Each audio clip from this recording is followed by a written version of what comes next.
د قدروړ مشرانو او دولتي چارواکو زموږ مسؤلیت تر دا وخت دا و چې په ژورنالیزم، اقتصاد، انجینرۍ، مدیریت او نورو برخو کې د 100 څخه ډېر محصلین د 2 کالو په موده کې فارغه کړو. موږ په دې 2 کلنه موده کې له دوی سره خپلې خواري تر خپل وسه پورې کښلې او نن یې دا دی تاسو ټولنې ته وړاندې کوو. اوس مسؤلیت د ټولنې او په خاصتا د دولت دی چې دغو ځوانانو ته د کار کولو زمینه برابره کړي. په هغه ځایونو کې وګماري چې دوی کولی سي کار وکړي. که چیرې دا پر کار نه سي، د دوی دغه هیلې چې 14-14 کاله یې تعلیم کړی، په دې هیله چې یو ورځ به په یو اداره کې کښېني او د هیوادوالو خدمت به کوي، دا بې ځایه کېږي او هغه کار چې د دوی په وس پوره دی هغه تر ډېره نیمګړی پاتې کېږي.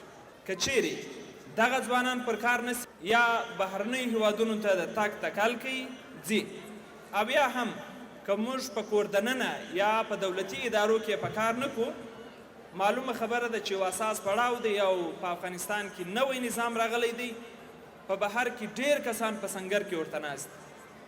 که موږ د دغه فارغه سوو ځوانانو څخه استفاده ونه کړو، خدای ناکرده هغه کسان چې د افغانستان خرابي غواړي او په سنګر کې ناست دي هغوی به استفاده ورڅخه وکړي. نو زما هیله همدا ده چې دغه فارغه سوو کسانو ته د کار کولو زمینه برابره سي او په هغه ځای کې چې دوی کار کولی سي هلته وګمارل سي. یوه بله خبره دا ده چې د نصاب تغییر او د مدرسې او مکتب د نصاب یو ځایوالی مسله په افغانستان کې ډیره مهمه ده. موږ تر اوسه په لوړو زده کړو په مرکزونو کې هغه نصاب چې تقریبا 40-50 کاله مخکې یا تر هغه څخه مخکې هم جوړ سوی دی هغه تدریسوو.